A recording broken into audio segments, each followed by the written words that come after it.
kg ball A moving with a speed 8 meter per second collides with a 20 kg ball B initially at rest. After collision, the ball A and B move along directions, making angle of 30 degree and 45 degree with the initial direction of motion A.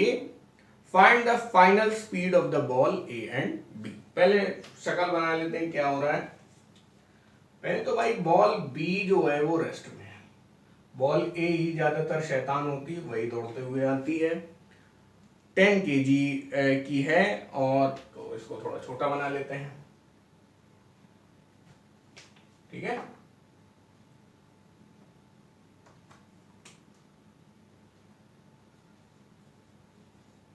और ये 20 KG की, ये initial situation है, ये line of collision है, ऐसे इसको बढ़ाते जा रहा हूं मैं, ठीक है। और उसके बाद क्या हो रहा है, ये 8 मीटर पर सेकंड से चल रही थी। बहुत ध्यान से करिएगा कि 30 डिग्री वाला कौन सा है, A and B move 30 degree and 45 respectively. तो अंत में ए का रास्ता ये रहा, और हमेशा की तरह थोड़ा साइज के हिसाब से बनाया मैंने।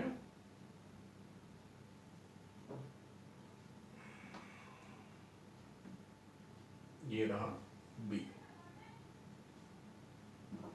बी रहा 45,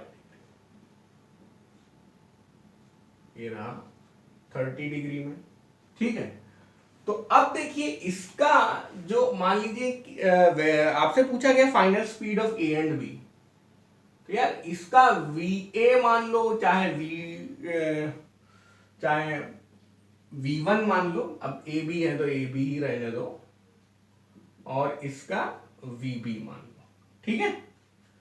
अब इस सिचुएशन में देखो यार, इसको वेक्टर से अगर लिखा जाए तो बहुत बढ़िया रहेगा। VA तो इसका क्या है, रिजल्टेंट है ना। एक तरीके से भाई VA cos 30 डिग्री और VA sin 30 डिग्री, फिर VA cos 45 degree, VB cos 45 degree, VB sin cos 45 sin 45 में तो कोई दिक्कत नहीं होगी। तो मैं मतलब दोनों कंपोनेंट्स इसके बना दे रहा हूं, VA cos 30 डिग्री, देखिए ये भाई ये 30 तो ये भी 30 है, corresponding angles, VA sin 30 degree, फिर इसका भी ऊपर बना देता हूं थोड़ा, VB। सर तो VA cos 30 और VB cos 30 सेम डायरेक्शन में ना, फिर से बोलिए सर VA cos 30 और VB cos 40 सेम डायरेक्शन। हाँ ये सेम डायरेक्शन, बिल्कुल, ये इधर सेम डायरेक्शन में, ये सेम डायरेक्शन में, लेकिन ये और ये ऑपोजिट डायरेक्शन, वो ऑपोज कर, बिल्कुल बिल्कुल। VB sin 45 साइन, ठीक है। याद रहे कि हमें VA VB दोनों कैलकुलेट करने हैं, उनके मैग्नीट्यूड हमें नहीं पता। अब बढ़िया क्या रहेगा, हम ये जानते हैं कि law of conservation of momentum है, तो मोमेंटम एक वेक्टर क्वांटिटी है, वेक्टर क्वांटिटी को हम लोग दो बार करेंगे, एक बार एक्स डायरेक्शन के हिसाब से और एक बार वाई डायरेक्शन के हिसाब से। ध्यान से देखिएगा, एक्स डायरेक्शन के हिसाब से तो हम लोग करते रहे हैं अभी तक, तो यहां समस्या नहीं होगी।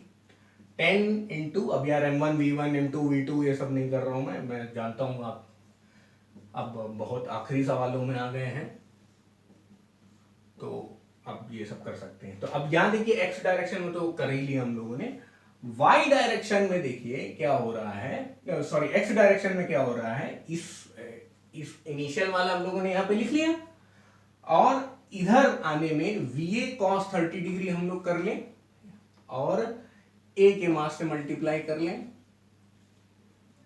cos 30 डिग्री को हम लोग √3/2 लिख सकते हैं, और यहां पे इधर भी प्लस में ही है, कोई दिक्कत नहीं है।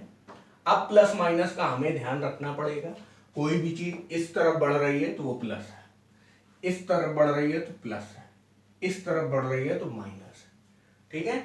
अच्छा, अब ये वाला लिख लिया हम लोगों ने, ये वाला लिख लें, 20 मास है 20 है ना, और वी बी है यहाँ पर, और 45 डिग्री है तो 1/√2। ठीक, बढ़िया।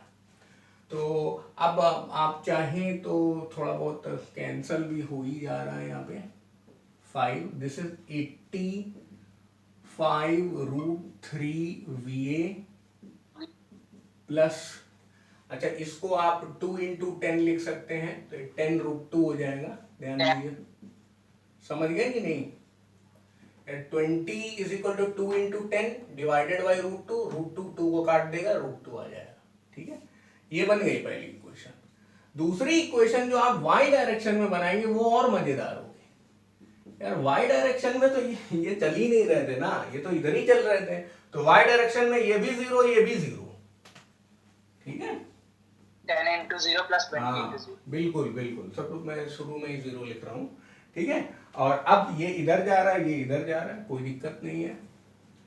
इसका क्या है, 10 × VA इंटू 1/2। अब यहाँ पे माइनस साइन लगाना होगा, ठीक है ना, तभी तो वो इस तरफ आएगा, फिर कुछ हम लोग निकाल पाएंगे। VB के साथ है क्या, 20 VB × 1/√2, तो ये बढ़िया हो गया है, ये 5 आ गया। ठीक है, अब इसको आप ला सकते हैं यहाँ पे, 10√2 VB is equal to 5 VA। शाबाश शाबाश, मस्त चल रहे हैं हम लोग। ठीक है, सर 1 से 10√2 VB का वैल्यू 80 - 4 है। हाँ ये काट दो ना, 2 आ जाएगा, तो VA is equal to 2√2 VB। बहुत बढ़िया, ये रिलेशनशिप आ गया, इसको उठा के इसमें रख देंगे, दोनों आ जाएंगे VA और VB। तो हमने क्या किया, VA की वैल्यू यहाँ पे रख दिया और कुछ नहीं किया है, VB में ही आ गई पूरी इक्वेशन। अब देखो 10, 5 दूनी 10, 10, और यहाँ पे भी 10 है, तो कुछ ना कुछ तो कट रहा है भाई। चलो, लेकिन रूट अपना पेन दे ही जाएगा। सर रूट को भी कॉमन उठा ले। हाँ, √2 VB ले लेते हैं कॉमन, √3 + 1।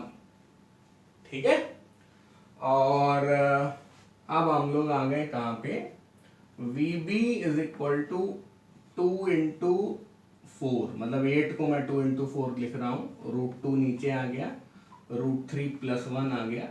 ठीक है, अब भाई आप अपना कैलकुलेटर का यूज कर सकते हैं, लेकिन जिन्हें कैलकुलेटर अलाउड नहीं है उनके लिए मैं थोड़ा सा काम कर लेता हूँ। √3 - 1 ये रैशनलाइजेशन बोलते हैं, जरूर पढ़ा होगा आपने इसे। अच्छा, अब ये क्या हो गया, √3 × √3 हो गया, 3 - 1 हो गया 2। 2 नीचे लिखा हुआ है एक तरीके से, है ना, √3 का स्क्वायर 3 - 1 का स्क्वायर, 3 - 1 2, तो ये नीचे 2 लिखा हुआ है, ये पूरा काटेगा इसे और ये आ जाएगा 2। तो एक तरीके से हमारा, अगर मान लीजिए रूट में आंसर निकालना होता तो हम लोग क्या लिखते हैं, velocity of B is equal to, थोड़ा सा और इधर, velocity of B is equal to 2√2, ठीक है, इंटू √3 - 1। अब आप बढ़िया से 1.41 4 यहाँ रखिए, 1.732 यहाँ पे रखिए, और V भी आपका अच्छा से आ जाएगा।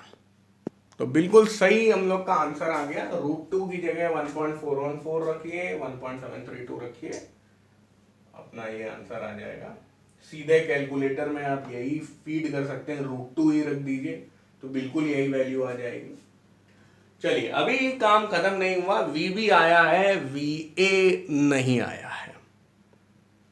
VA और VB में ये रिलेशनशिप था, इसको वापस रख दिया और VB की वैल्यू यहाँ पे रख दी, और आप देख सकते हैं 2 × 2 4 हो जाएगा, √2 × √2 2 हो जाएगा, 4 दूनी 8। ये मतलब ये पूरी चीज जो यहाँ लिखी हुई है, दिस इज 8